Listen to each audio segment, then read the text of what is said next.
Hello guys, welcome back to the channel. In today's video, I'm going to show you how you can add checkbox to Microsoft Excel.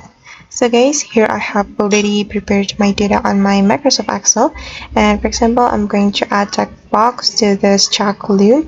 And if you want to add checkbox to Microsoft Excel, the first thing you have to do is activating the developer option in Microsoft Excel. You can tap on file option right here, then you're going to select the more option, then tap on option, then you're going to click on customize ribbon right here guys, and make sure that you activate the developer option.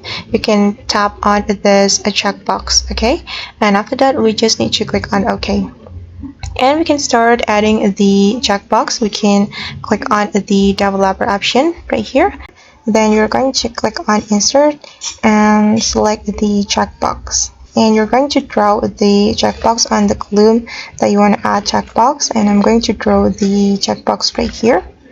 Okay, and we can adjust the position, and if you want to copy this checkbox to another cell, you just need to tap on the cell like this and right click on your touchpad or mouse, and you're going to click on copy, and I'm going to copy the checkbox to this column, so we can right click and click on paste.